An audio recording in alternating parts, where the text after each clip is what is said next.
Doctor कल्पना Vyavahare foundation प्रस्तुत करत आहे आपुलाची संवाद आपणाशी.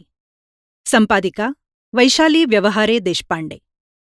आपणच आपल्या मनाशी साधलेलं हितगुज म्हणजे स्वसंवाद.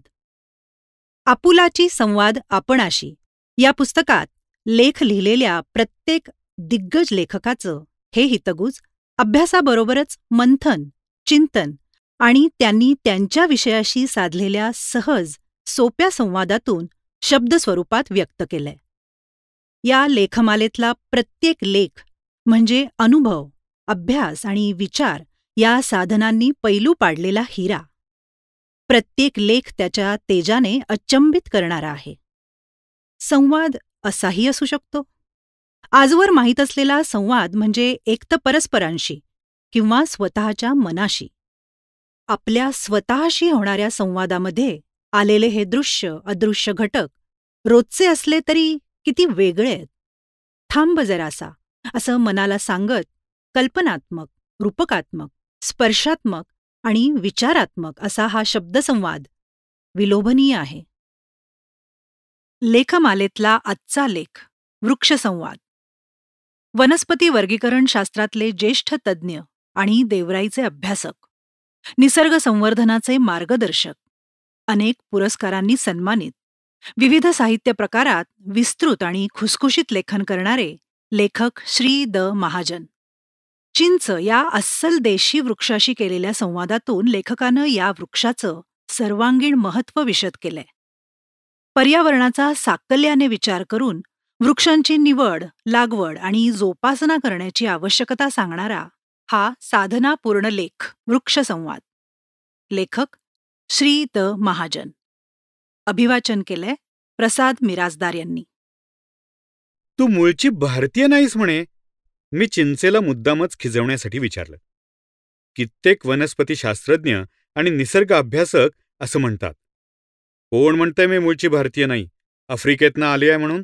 अहो, अश्वत्थमेकम पिचुमंदमेकम नग्रोधमेकम दशचिंचणीकम कपित्थ बिल्वा मलकम त्रयंच पश्चाम्रवापी नरकन्न पश्चेत.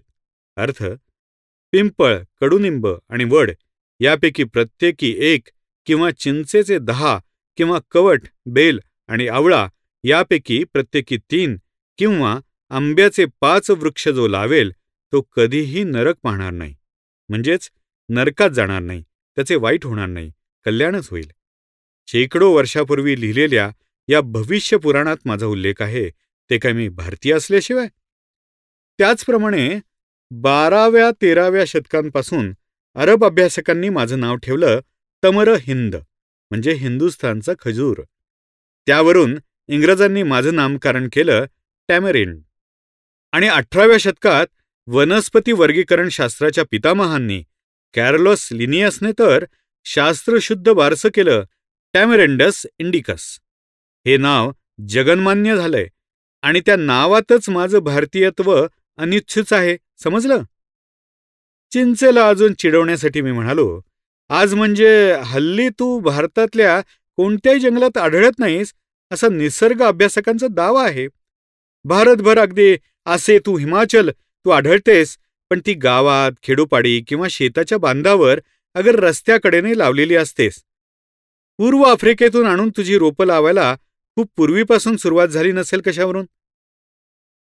त्यांचा जंगलाचा अभ्यास कमी पडतोय. आंध्रमधील कार्दली वनात मी वन्य आहे आणि केरळमधील घनदाट जंगलातही काही ठिकाणी माझे अस्तित्व टिकून आहे.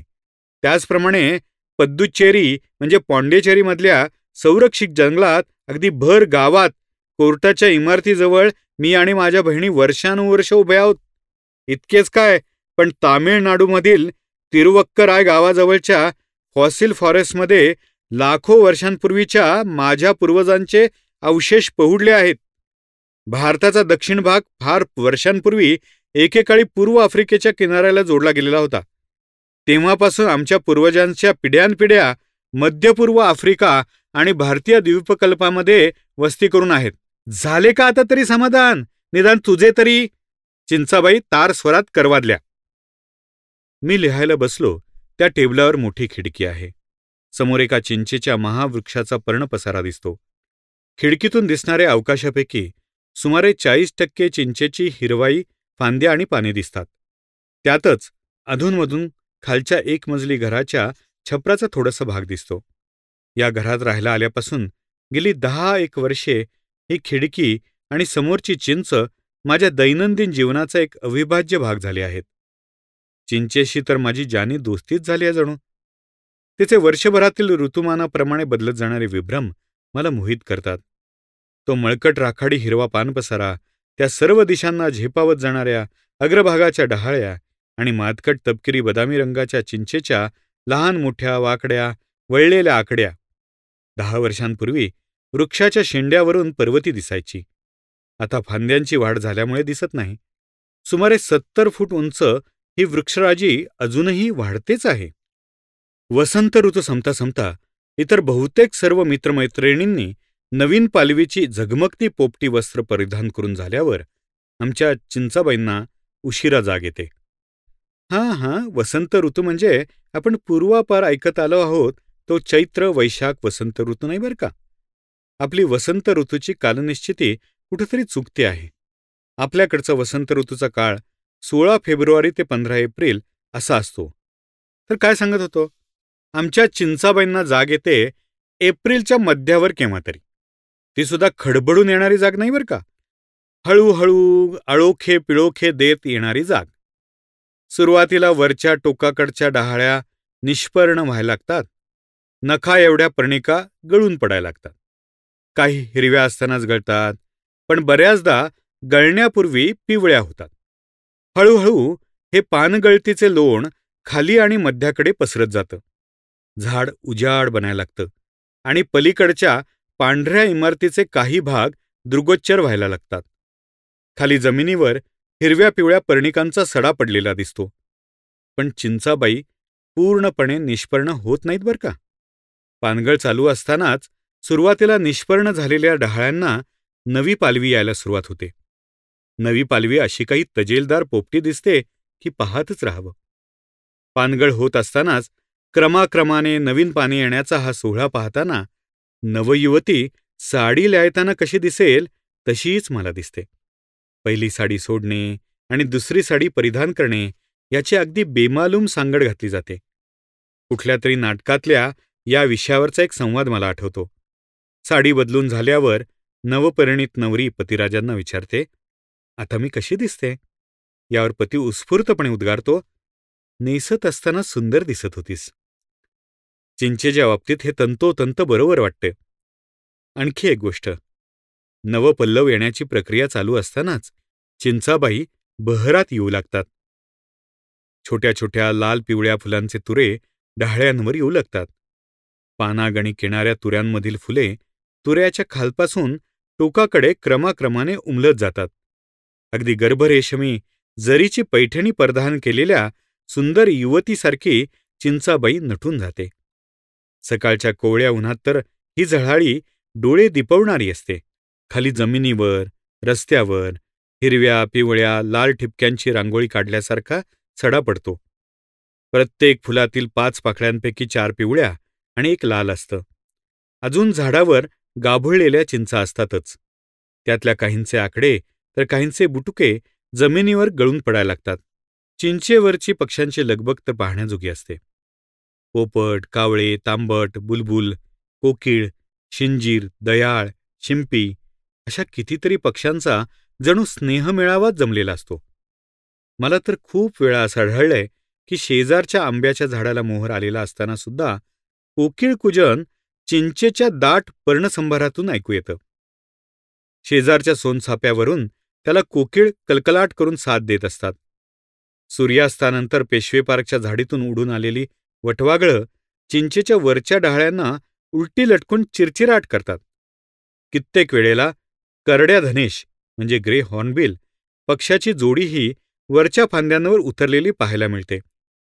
खारींना तर या झाडावर लपायला, शिवाशिवी खेळायला आणि हुंदडायला फारच आवडतं. खारी आंबट शौकी नसाव्यात, त्यांना अगदी कच्च्या चिंचासुद्धा खायला आवडतात. खारीची बाळंतघरं आणि शिशुशाळासुद्धा चिंचाबाईच्या दाट पान पसाऱ्यातच असणार असे मला वाटते. मे महिन्याच्या सुट्टीत अगदी भर दुपारीसुद्धा तिच्या शीतल छायेत खेळायला मुलांना मजा येते.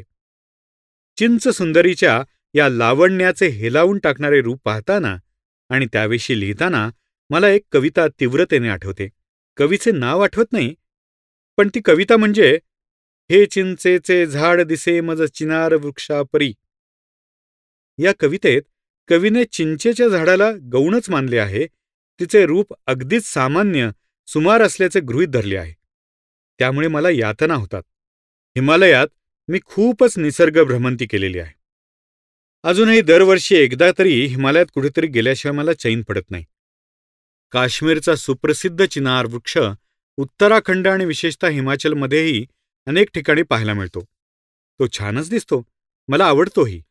पण म्हणून त्याच्याशी चिंचेच्या झाडाची अशी तुलना? मी कित्येक दिवस इतका अस्वस्थ झालो होतो आणि शेवटी चिंच सुंदरीवर एक कविता झाल्यावरच मला बरं वाटलं. ती कविता अशी आहे. कल्पतरू भूवरी.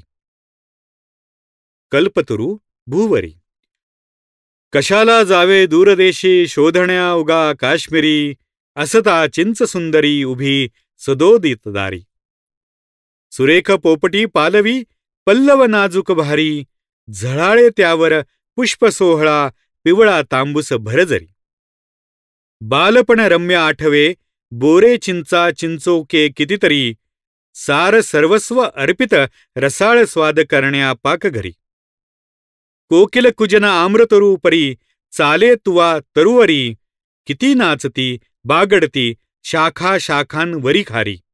प्राप्ते तू 16 वर्षे गर्दभी अप्सरायते जरी, तू तर लाजवी अप्सरे 16 शतकोत्तरी. नकोच जाणे फुका शोधण्या चिनार काश्मीरी, नकोच तुलना चुकला वाटे कवी कुणीतरी. नावाजले तुवा परकीयांनी तमरे हिंद जरी, उगा बापुडे अश्रू ढाळती परकीय समजून तरी. प्राचीन पूर्वज तुझे पोढले जीवाश्मरांनी कितीतरी, तामिळ देशी संरक्षित केले आजही तरुवक्करी. अश्वत्थमेकम म्हणून गेले दशचिंचणिकम पूर्वसुरी, महाकाय जणू कल्पतरूच तू सांप्रत प्रकटे भूवरी. तशी चिंचेची आणि माझी जान पहचान आणि मैत्री लहानपणापासूनची. आमच्या नुमवी प्राथमिक शाळेच्या आवारात एक चिंचेचा मध्यम आकाराचा वृक्ष एका कडेला होता. जूनमध्ये शाळा सुरू झाल्यावर आम्ही मुलं त्याच्याखाली खेळत असू. खाली पडलेले चिंचोके गोळा करायला मजा यायची. अधूनमधून पाऊस पडायचा, काही चिंचाही पडलेल्या दिसायच्या, पण त्या काळ्या झालेल्या खाण्याच्या उपयोगाच्या नसायच्या. अधूनमधून खिशातून घरी नेलेल्या चिंचोक्यांबरोबर आम्ही दोस्त मंडळी खेळायचो. चिंचोके एकापुढे एक मांडून त्यांची वळत गेलेली आगगाडी करायचो. बेरीज वजाबाकी शिकल्यावर चिंचोक्यांचा वापर करून केलेली गणिते अजून आठवतात. झाडाखाली काही रोपं उगवून आलेलीही दिसायची. इंग्रजी शाळेत आमच्या घरासमोरच्याच नुमवी प्रशालेत आल्यावर शाळेतल्या छोट्या बागेत आंब्याचे आणि फणसाचे झाड होते, चिंचेचे नव्हते. पण पीटीसाठी संध्याकाळी सप महाविद्यालयाच्या क्रीडांगणावर जायला लागलो आणि आनंदाचे भरते झाले. आमच्या वर्गाला खेळण्यासाठी नेमून दिलेल्या कोपऱ्यातील जागेत कुंपणाजवळ भला मोठा चिंच वृक्ष होता. त्याच्या साक्षीनेच आम्ही लंगडी, खो खो, रप्पारप्पी असे खेळ घामाघूम होईपर्यंत खेळलो आहोत. अशा खेळांची आम्हा मुलांना इतकी गोडी लागली होती की वार्षिक परीक्षा होऊन उन्हाळ्याची सुट्टी सुरू झाल्यावरही आम्ही ठरवून ग्राउंडवर खेळायला जायचो. त्यावेळी एप्रिल महिन्याच्या दुसऱ्या पंधरवड्यात चिंच माऊली बहरात आणि रंगात आलेली असायची. अधूनमधून पर्वतीला जाण्याचे आमचे वर्षभर चालायचेच, पण मे महिन्यात ते जास्तच वेळा व्हायचे. एप्रिलच्या दुसऱ्या आठवड्यात वार्षिक परीक्षा संपून सुट्टी सुरू व्हायची. त्याचवेळी चिंचेच्या पालवी येण्याचा आणि फुलांनी बहरण्याचा काळ असे. पायऱ्यांवरून वर चढता उतरताना वाटेत कडेने चिंचेची कितीतरी झाडे होती, फुरटलेली आणि वेडीवाकडी वाढलेली. त्यांच्या फांद्या हाताने पाने फुले सहजपणे तोडण्याच्या उंचीवर असायच्या. कोवळी पाने आणि कळ्या फुले खात खात चढायचे. त्यांची एक वेगळीच आंबटसर चव फारच भारी असते. अजून ते आमच्या जिभेवर रेंगाळते आहे. नुसती रेंगाळते कशाला, अजूनही भ्रमंतीसाठी कुठेही गेलो आणि तिथे कोवळा चिंचपाला हाताशी असला तर आमच्या जिभेचे चोचले पुरवण्यास आमच्यापैकी कोणीही विसरत नाही. या सुट्टीच्या काळात 2-3दा तरी वळवाचा जोरदार पाऊस हमखास हजेरी लावायचाच. त्यात काही वेळा गारांचा वर्षावही असायचा. गारा वेचून खायला आणि पावसात भिजायला ज्या मजा यायची. पण तितकीच किंवा काकणभर जास्त मजा दुसऱ्या दिवशी सकाळी यायची. आम्ही वाड्यातील दोस्त मंडळी ठरवून पहाटे उठत असू, अंधारातच बाहेर पडायचं. पर्वती पायथ्याच्या मागच्या बाजूला कालव्याच्या बाजूने छान झाडे होती. त्यावेळी तिथे झोपडपट्टी नव्हती. आंबा, चिंच, वावळ, पिंपळ, कडुनिंब, ऐन, बिजा अशी मोठमोठी झाडं होती. त्या बाजूने पर्वतीला वर चढत जायला एक पाऊलवाटही होती. या वाटेने पर्वती चढून गेल्यास आपण थेट विष्णू मंदिराजवळ जात असू. आदल्या दिवशीच्या वादळी पावसामुळे चिंचेच्या झाडाखाली चिंचांचा सडाच पडलेला असायचा. बरोबर नेलेल्या पिशव्या भरभरून आम्ही चिंचा घरी आणायचो. कित्येक वेळा आंब्याच्या वृक्षाखाली कैऱ्याही पडलेल्या असत, त्यासुद्धा आणत असू.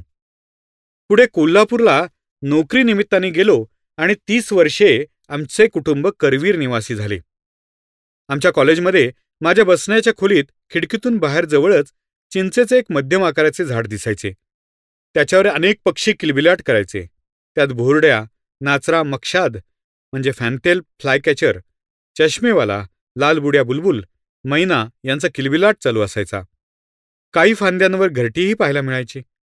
सेवानिवृत्तीनंतर पुण्यात परतल्यावरही माझी चिंचमैत्री आणि चिंचप्रेम बहरतच गेले. आमच्या समोरच्या चिंचराणीशी मी संवाद साधण्याचा प्रयत्न केला.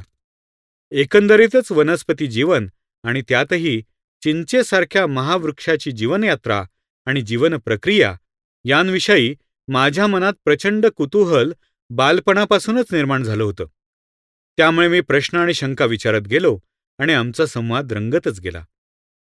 माझ्या इतक्या वर्षाच्या भटकंतीमध्ये अगदी वाऱ्या वादळात, फार काही चक्रीवादळात सुद्धा मी चिंचेचा वृक्ष उन्मळून किंवा मोडून पडलेला कधीही पाहिलेला नाही. नारळ, आंबा, अगदी ऐन आणि सागवानासारखे वृक्षराजही आडवे झालेले पाहिलेत. याचं रहस्य काय असावं? सांगते, चिंचराणी म्हणाली. तुम्ही माणसं वृक्षांना जमिनीवर दिसणाऱ्या खोड, फांद्या, पानांच्या पसाऱ्यावरूनच ओळखता. खरं तर हा झाला फक्त वृक्षाचा अर्धा भाग. जमिनीवर दिसणाऱ्या भागा इतकाच जवळपास मुळांचा पसारा जमिनीमध्ये असतो. माझ्यासारखे काही जातींचे वृक्ष तर जमिनीत जास्तच प्रचंड वाढलेले असतात. एकतर आम्हा द्विदल वनस्पतींना सोटमूळ असतं. माझे सोटमूळ माझ्या बुंध्या इतकेच व्यासाचे सरळ खाली खोलवर गेलेले असते. अगदी कठीण खडक लागेपर्यंत ते वाढू शकते. त्याचप्रमाणे त्याला सगळ्या बाजूंना चौफेर फुटलेल्या फांद्या तिरक्या वाढून खाली जातात. त्यांच्या अगणित उपफांद्या खाली खोलवर खाली जातात आणि असंख्य लहान मोठ्या शाखा, उपशाखा आडव्या भूसमांतर वाढून लांबवर पसरतात. त्यामुळे कितीही मोठे वादळ, चक्रीवादळ झाले तरी मी आणि माझे जातभाई उन्मळून पडण्याची सुतराम शक्यता नसते. पण तेवढेच पुरेसे नाही. माझे लाकूड इतके कठीण, इतके मजबूत असते की ते मोडण्याचा प्रश्नच येत नाही. मुख्य खोड, बुंधा, फांद्या आणि मुळांचे लाकूड पिवळसर पांढर रंगाचे असते. ते सागवानाच्या लाकडापेक्षा 1.5-2 पट अधिक जड असते. जणू काही लोखंडच म्हणा ना. हे लाकूड नुसते कठीण आणि जडच नसते, तर ते अतिशय टिकाऊ पण असते. पाण्यात कुजत नाही की त्याला वाळवी आणि इतर काही कीड लागत नाही. या लाकडाचा उपयोग वाहनांची चाके करण्यासाठी, विहिरीच्या आणि पुलाच्या बांधकामासाठी, तेलाच्या घाण्यासाठी, बोटीच्या बांधकामांसाठी करतात. शेतीची अवजारे आणि हत्यारांची दांडे आणि मुठा तयार करण्यासाठी ते उत्तम समजले जाते. झाड किंवा त्याच्या फांद्या मोडून पडत नाहीत याचे रहस्य या आमच्या लाकडात आहे. आणि लाकडाच्या मजबूतीचे रहस्य त्याच्या अंतररचनेत, विशेषतः त्यातील जाड भित्ती असलेल्या मृतपेशींमध्ये आहे. बरं, पण इतक्या मोठ्या पर्णपसाऱ्याला आता मार्चच्या अखेरीस उन्ह इतकी तापायला लागली असतानाही पाणी कसे आणि कुठले पुरवले जाते? हे अनेकांना एक आश्चर्यच वाटते. भले भले विद्वानही त्याला देवाची करणी समजतात. त्याविषयी तुझ्याकडून ऐकायला आवडेल. संवाद चालू ठेवत मी पुढचा प्रश्न विचारला. चिंच म्हणाली, देवाची करणी वगैरे काही नाही. मी वर वर्णन केलेल्या मुळांचा पसारा काही केवळ झाडाला घट्ट रोवून ठेवण्यासाठी नाही. त्यापैकी खोल खाली वाढणारी असंख्य मुळं अगदी भूजल पातळीपर्यंत पोचलेली असतात. तुमच्या सोसायटीतल्या बोअरवेलला 40 का 45 फुटावर पाणी लागलंय ना. माझी लहान लहान सहस्रावधी मुळं तिथपर्यंत केव्हाच पोचली आहेत. आता मी जणू काही पाण्यात पाय सोडून बसले आहेस म्हणेनास का? आणि तुला माहितीच असेल की माझ्या प्रत्येक लहान मोठ्या मुळाच्या टोकाकडचा भाग फक्त 2-3 सेंटीमीटर भागच पाणी शोषून घेतो. या भागास त्या नाजूक पांढऱ्या मुळावर अगणित सूक्ष्म एकपेशीय केस म्हणजे रूट हेअर्स असतात. या सर्व केसांमार्फत पाणी पिण्याचं काम आम्ही वृक्ष करत असतो. खरं तर त्याला काम म्हणणं सुद्धा तसं चुकीचंच आहे. तुम्हाला बोअरवेलमधून पाणी काढायला पंप लागतो, तो चालवायला ऊर्जा, वीज किंवा इंधन लागतं. आमच्या मूलकेशांमध्ये पाणी परासरण म्हणजे ऑस्मॉसिस प्रक्रियेने आपोआप शिरतं आणि ते सुद्धा शुद्ध स्वच्छ पाणी बरं का. संस्कृत वाङ्मयामध्ये नीर क्षीर विवेक अशी कविकल्पना प्रचलित आहे. त्यानुसार म्हणे राजहंस पक्षाला दुधातले पाणी वेगळे काढता येते. वास्तवात तसं काही नसतं. पण आमच्या मुळात मात्र जमिनीतील क्षार वगैरे विरघळलेल्या गढूळ पाण्यातून अगदी स्वच्छ पाणी शोषून घेतलं जातं. त्याला निरक्षीर विवेक म्हणायला हरकत नाही. या सर्वत्र हरघडी घडणाऱ्या निसर्ग चमत्काराबद्दल मात्र कोणाला काही माहीत नसतं. गवगवा मात्र धादांत खोट्या राजहंसी निरक्षीर विवेकाचा. आणखी एक गोष्ट माझ्या वाचनात आलंय की तुम्ही झाडं जास्त झालेलं पाणी पानांवाटे सतत वाफेच्या रूपाने बाहेर टाकत असता. ही बाष्पीभवन क्रिया खूप मोठ्या प्रमाणावर चालते म्हणे. मला नेहमी असा प्रश्न पडतो की हे आवश्यकतेपेक्षा जास्त पाणी मुळात शोषून घेतले जातेच का? ही उधळपट्टी, हा अव्यापारीशू व्यापार कशासाठी? मला उत्तर देण्याआधीच चिंच सुंदरीने मला प्रतिप्रश्न केला. जास्त झालेलं पाणी शरीरातून मूत्रावाटे बाहेर टाकून देत राहायचं आणि पुन्हा पुन्हा पाणी पितच राहायचं, हा खटाटोप तुम्ही शहाणे मानव म्हणजे होमोसेपियन्स कशासाठी करता? ते काही जास्त झालेलं पाणी बाहेर टाकण्यासाठी नसतं वेडाबाई. शरीरातील चयापचय प्रक्रियेमध्ये तयार झालेली हानिकारक विषारी द्रव्य बाहेर टाकण्यासाठी माध्यम म्हणून पाणी लागतं. त्यासाठी शरीरात उत्सर्जन संस्था निर्माण झालेली असते. बहुतेक सर्व उत्क्रांत प्राण्यांमध्ये अशी प्रणाली आढळून येते. त्यासाठी जास्त पाणी पिणं गरजेचं असतं. आता कसं बोललास? निसर्गात अनावश्यक उधळपट्टी करणारी प्रक्रिया आढळून येत नाही.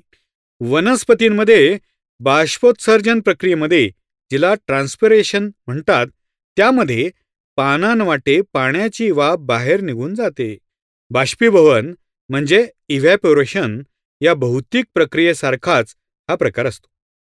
पानांच्या खालच्या बाजूला असंख्य शब्दशः हजारो सूक्ष्म पर्णरंध्रे म्हणजे स्टोमाटा असतात. त्यामधून ही पाण्याची वाफ बाहेर जात असते. दिवसा सूर्यप्रकाशात आम्ही प्रकाश संश्लेषण क्रिया करत असतो. त्यासाठी लागणाऱ्या वायू विनिमयासाठी म्हणजे गॅस एक्सचेंजसाठी ही सूक्ष्म छिद्रे असतात आणि ती उघडी ठेवावी लागतात. रात्री आम्ही ती मिटून घेतो पाणी वाचविण्यासाठी. समजलं? वनस्पती किती उत्क्रांत आहेत. साधा दिसणारा चिंचेचा वृक्ष शरीर रचनेमध्ये म्हणजे मॉर्फॉलॉजी किती प्रगत आहे हे समजल्यावर मी थक्कच झालो. चिंच सुंदरीला असे काही प्रश्न विचारल्यामुळे मी थोडासा ओशाळलो आणि वरमलो. तरीसुद्धा चिंचेच्या झाडाच्या काही गोष्टींबद्दलच्या शंका मला अस्वस्थ करतच राहिल्या. न राहून मी तिला विचारलेच की केळीच्या झाडाची मोठमोठी पाने किती छान दिसतात. गेला बाजार साग, फणस, वड, पिंपळ, आंबा या झाडांची पानेही बऱ्यापैकी मध्यम आकाराची असतात. तुझी पाने इतकी लहान, नखा एवढ्या टिकल्यांसारखी का असतात? इतक्या दशसहस्रावधी टिकल्या तयार करत बसायच्या, त्या पुन्हा दरवर्षी नव्याने तयार करायच्या, हा उपद्व्याप कशासाठी केला जातो? सलग मोठी पाने असलेल्या वनस्पतींपेक्षा लहान लहान पर्णिकांनी बनलेल्या संयुक्त पर्णी वनस्पती अधिक उत्क्रांत समजल्या जातात. उदाहरणार्थ केळीच्या झाडापेक्षा नारळाचे झाड अधिक उत्क्रांत आहे. माझा समावेश ज्या कुळांमध्ये होतो ते कडधान्य कुळ अर्थात फॅमिली लेग्युमिनासी हे एक अतिशय उत्क्रांत कुळांपैकी एक आहे. त्यातील वनस्पतींमध्ये संयुक्त पाने असतात आणि पर्णिका बऱ्याच वेळा अगदी छोट्या असतात. उदाहरणार्थ बाभूळ, खैर, शिरीष, कॅशिया, संकासूर इत्यादी. अशा लहान लहान पर्णिकांमुळे प्रकाश संश्लेषणाचे कार्य अधिक वेगाने होते. त्यामुळे अन्ननिर्मिती त्या प्रमाणात जास्त होते आणि अधिक प्रमाणात प्राणवायू तयार होतो. या छोट्या छोट्या पर्णिका गळून पडल्यावर त्या लवकर कुजतात. त्यांचं विघटन होऊन नायट्रोजन आणि इतर मूलद्रव्यांचे चक्रीकरण त्वरित होते. या सर्व तांत्रिक प्रक्रिया आणि त्यातील बारीक सारीक घडामोडी येथे सांगणे शक्य नाही आणि आवश्यकही नाही. आता पुन्हा पहिल्या सुरुवातीच्या श्लोकाचा विचार करूया. त्यामध्ये वड, पिंपळ, कडुनिंब यांची केवळ एक एक झाडाबरोबर तुझ्या 10 वृक्षांची बरोबरी केल्यासारखी वाटते. म्हणजे असे की पिंपळाचे एक झाड लावले तरी तुमचे कल्याण होईल, पण त्यासाठी बेलाची 3 किंवा आंब्याची 5 किंवा चिंचेची 10 झाडे लावायला हवीत. इतके चिंचेला गौणत्व दिलेले दिसते. यार, तुझे काहीतरी म्हणणे म्हणजे सारवासारव असेलच ना, मी म्हणालो. वनस्पतीशास्त्राच्या अभ्यासकालाच वृक्ष लागवडीच्या या तांत्रिक बाबी समजण्याची शक्यता आहे. ते सुद्धा वनस्पतींच्या जीवन प्रक्रियांची सखोल माहिती असणाऱ्यांनाच त्यातील मर्माचे यथार्थ आकलन होऊ शकेल. हे येऱ्यागाबळ्याचे काम नव्हे बरं का. कोणत्याही ठिकाणी आदर्श आणि धारणाक्षम वृक्ष लागवड करायची झाली तर एकूण सर्व वृक्षरोपांमध्ये आमच्या कडधान्य कुळातील वृक्षजातींची संख्या 25 ते 35% असावी असा एक विचार आहे. उपर निर्दिष्ट श्लोकामध्ये एकूण 8 जातींच्या वृक्षांचा समावेश आहे. त्यामध्ये कडधान्य कुळातील फक्त मी एकटीच आहे, म्हणून माझी संख्या जास्त सांगितली आहे. माझी रोपे भारतभर कोणत्याही जमिनीस कमी जास्त पर्जन्यमान क्षेत्रात हवामानात तग धरतात आणि छान वाढतात. जमिनीची धूप थांबवण्यात आणि जमिनीचा कस वाढवण्यात आमची बरोबरी इतर कोणीच करू शकत नाहीत. आमच्या मुळांवर ज्या गाठी असतात त्यामध्ये विशिष्ट प्रकारच्या सहजीवी जीवाणूंच्या म्हणजे सिम्बायोटिक बॅक्टेरियांच्या वसाहती असतात. हे जीवाणू हवेतील नायट्रोजनचे रूपांतर नायट्रेटच्या क्षारात करतात आणि तो आम्हाला पुरवतात. त्यामुळे अगदी नापीक जमिनीत, मुरमाड माळरानावर सुद्धा आम्ही तर छान वाढतोच, पण इतर झाडांनाही नायट्रोजनयुक्त खत पुरवतो, जमिनीची सुपीकता वाढवतो. तू आणखी काही विचारण्यापूर्वी आणि नसत्या शंका कुशंका काढण्यापूर्वी मीच माझ्या या नगण्य वाटणाऱ्या पर्णिकांच्या टिकल्यांची महती तुला सांगते, म्हणजे बहुधा तुझी बोलतीच बंद होईल. विश्वास ठेव अगर ठेवू नकोस. ही एक एक पर्णिका म्हणजे एक एक छोटा कारखाना आहे. पर्णिकेची आंतररचना इतकी वैशिष्ट्यपूर्ण, इतकी जटिल असते की ती तुमच्या हृदयाच्या रचनेपेक्षाही अधिक क्लिष्ट असते. त्यामध्ये जे रासायनिक काम चालते त्याची बरोबरी कोणत्याही मानवनिर्मित कारखान्याला करता येत नाही. तुला माहितीच आहे की आम्ही वनस्पती स्वतःचे अन्न स्वतः तयार करू शकतो, सतत करत आहोत. वास्तविक आम्ही केवळ स्वतःचेच नाही तर सर्व जीवनसृष्टीचे अन्न तयार करतो, अगदी तुम्हा मानवांचे सुद्धा. जगातल्या कोणत्याही प्रगत अतिप्रगत देशातल्या कोणत्याही प्रयोगशाळेत कोणीही शास्त्रज्ञ पाणी आणि कार्बन डायऑक्साईडपासून अन्न तयार करू शकत नाही. तुम्ही माणसं चंद्रावर जाऊन आलात, संगणक महासंगणक तयार केलात, मूत्रपिंड आणि हृदयरोपणही यशस्वी केलेत, पण तुम्हाला 1 ग्रॅम ग्लुकोज साखर तयार करता येत नाही. 40 वर्ष सतत ग्लुकोज तयार करण्याच्या उद्देशाने कॅलिफोर्नियातले शास्त्रज्ञ मेल्विन केल्विन यांनी शेवटी मृत्यूपूर्वी असे उद्गार काढले की नजीकच्या भविष्यकाळात आपल्याला ही प्रक्रिया साध्य होणे शक्य नाही. दूरच्या भविष्यकाळात जरी ती शक्य झालीच तर त्यावेळी 1 ग्रॅम ग्लुकोज तयार करण्यासाठी हजारो डॉलर्स खर्ची पडतील. माझी एक एक पर्णिका दिवसा सूर्यप्रकाशाची ऊर्जा वापरून ग्लुकोज तयार करते. केवळ माझीच पर्णिका किंवा पाते हे करत नाही, तर किस पेडकी पत्ती सुद्धा हे अचाट कार्य लीलया करते, अगदी बिनभवाट. मी चिंच तर याबाबतीत काकणभर अधिकच पाककुशल असते. ग्लुकोजचं रूपांतर मी टार्टारिक ॲसिडमध्ये करून ती माझ्या फळाच्या घरात साठवून ठेवते आणि गाभुळलेल्या चिंचेमध्ये त्यातल्या काही टार्टारिक ॲसिडची पुन्हा साखर तयार करते. चिंचेच्या या सगळ्या करामती ऐकल्यावर मी अवाकच झालो. माझी बोलतीच बंद झाली. तरीही मला पुरता गारद करण्यासाठी चिंच सुंदरीने शेवटचा प्रहार केला. ती उद्गारली, माझ्या अनेकानेक अभियांत्रिकी करामती, जसे की पाणी गुरुत्वाकर्षणाविरुद्ध वर चढवणे, पर्णरंध्रांचे मिटणे, उघडणे, शेकडो बाळांना चिंचोक्यांमध्ये काही महिने बंदिस्त सुरक्षित करून झोपवून ठेवणे आणि शेकडो प्रकारची प्रथिने तयार करणे, आणि अशा काही गोष्टींमागच्या प्रक्रिया समजल्या तर तू वेडाच होशील. अरे, लाखो वर्षांपूर्वीपासून आम्ही इलेक्ट्रॉनिक्स तंत्र वापरतो आहोत. आता मात्र मी नतमस्तकच झालो.